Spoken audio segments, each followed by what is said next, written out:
Hey guys, this is Eric from Team Rec coming at you with another deck profile. Surprise, surprise, we have a Sprite deck. However, I did something a bit different this weekend. I decided to just drop the Ronin Toad early and just play October format. Still worked well. I was able to see Toad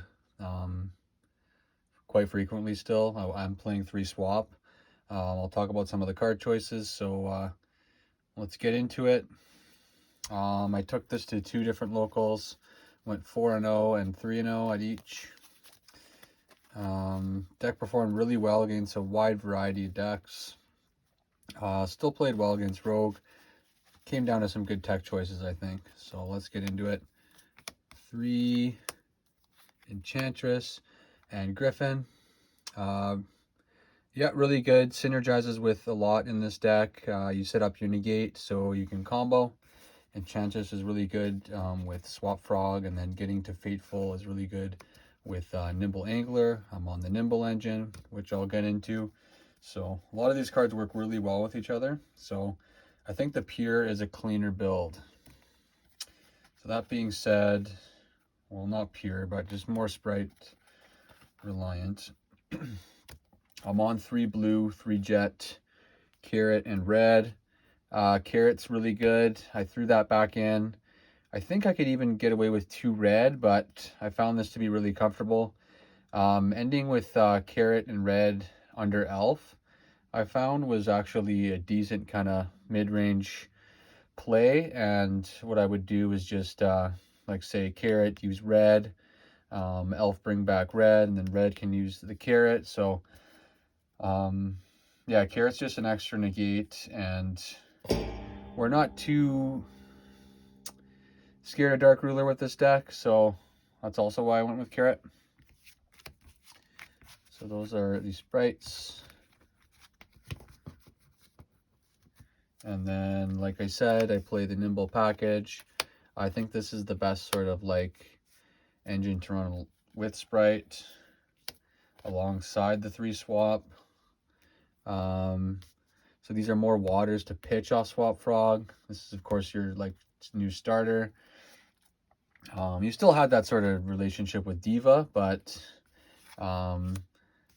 Angler allows you to bring out 2 Nimble Beavers, and it's actually pretty easy to proc it. Like, we run Foolish, we run Fateful. Even I do have Forbidden Droplet now. I was going to save that, but I did switch to that, and that synergizes with it as well. So I just went for a lot of synergy between my monsters and my power spells, so I thought the Nimble package was a good choice on that point. Moving on, we have 3 DD Crow, 3 Nibiru, and 3 Imperm. Yeah, this is probably... These are my favorite 3 hand traps. This plays around talents. I like using it set. It's good like under Dark Ruler. I like having it for that. It's a good piece of interaction. Nib's really good against Tier, same as Crow. So I want to have those game 1. I think I really just need hand traps for Tier. This deck can really pull its weight against a lot of slower decks where you don't need the hand traps, but these really help when you do see them. And I think these are the ones that are cleanest for the deck. Excuse me.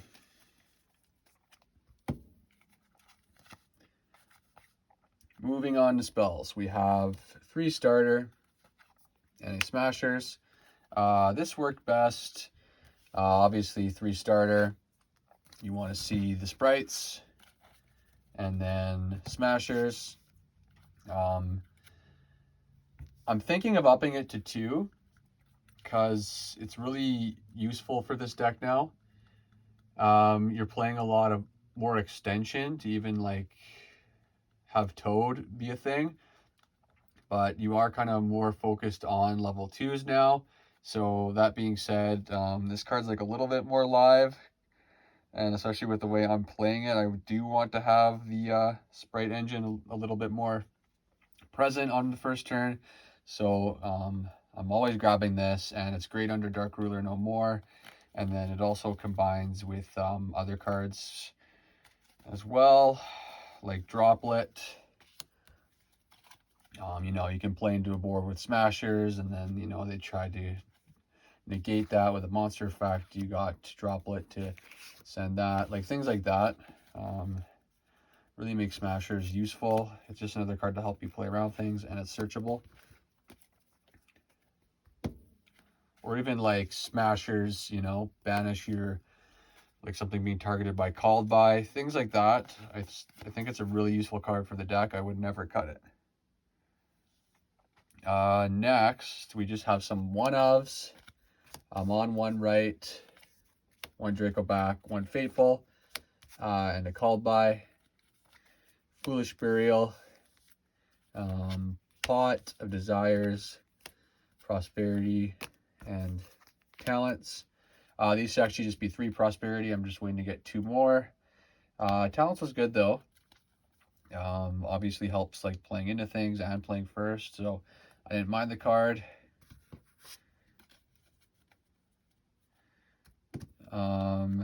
Desires. Yeah, like I think you can run 2 Desires or 3 Prosperity. Like there's no, I think Prosperity does get kind of the edge because you do want to just search for what you need and maybe not banish pieces from your deck, but you can still afford to take that hit with Desires, so I don't think it's too bad. Foolish is really broken with this deck now because of the Nimble package, and then you can send, you know, basically have another right by sending Enchantress, and then these are pretty self-explanatory, and called bys super powerful still. And then my last cards here are just sort of my power spells. Econ, super good. Still going to play at this new format. You're punishing targeting there. You know, last chance sort of battle trap or spell. And then Droplet. Super good card. So this is kind of the MVP. Shout out to my friend Kevin for recommending this. I was debating like playing 3 Dark Ruler, the usual build, but I feel like it's kind of bad game 1. Like we both kind of agreed on that.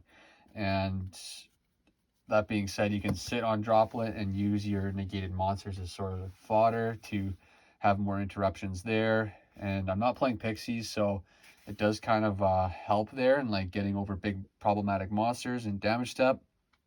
And then I can actually send Angler from hand and trigger it that way. So it does kind of help you going second and first. So it's a little bit more versatile than Dark Ruler. And a lot of people are expecting Dark Ruler over Droplet, so people are playing around that a bit more. So I think this is the better choice, especially like people using anti-spell. That too, so that's it for the main deck. Extra deck, we have Isolde, Avermax, Spore Load is kind of our big bosses there. This was a little bit greedy playing 2 4s.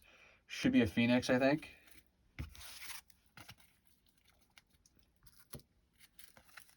It should be a Phoenix because we play 3 Sprite Elf, and its Phoenix is also fire, so there's like sort of synergy there, like under Floodgates, but that's super niche. But anyway, 3 Elf, standard there, you need that for the grind game. Area, Dark, IP is kind of the other 2s.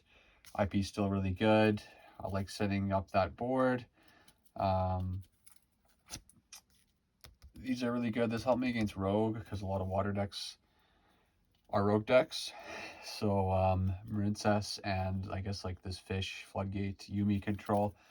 That actually is my hardest matchup because it manipulates levels with Legendary Ocean and also locks me into waters there with one of their monsters. So it's kind of a deadly card or deck to play against. So this is just like things like that, and also helps against like the mirror match, obviously. So that's it for links. We got 2 gigantic sprites, Toad, Zeus, Sky Cavalry, and Onibimaru Soul Sweeper, rounding out the Xyz there. I was really happy with this lineup. Zeus never came up. Seems to be a theme of most deck profiles, is Zeus not coming up, but it's good to have. This did come up a little bit. I'm siding Lava Golem, so I was able to kind of get some recycling done there. So cool things like that, and it's just a different card to help you in battle. And this card's probably the MVP. Allows you to push under that level 2 or like 2 limitation. It's really good spot removal, which the deck needs, especially if you've used Smashers already. So really good card. I'm pretty happy with the extra. I'd probably just change like the Zeus and the Warlord, and then maybe look into something else other than Avermax. But it's pretty touch and go, and Darkwing Blast comes out soon, so not too worried about things kind of being in limbo. Side deck, I played Mystic Mind, the hand trap. Basically, it's just going to buy you more time. A lot of people do this early, like in game 2, and it still puts in work.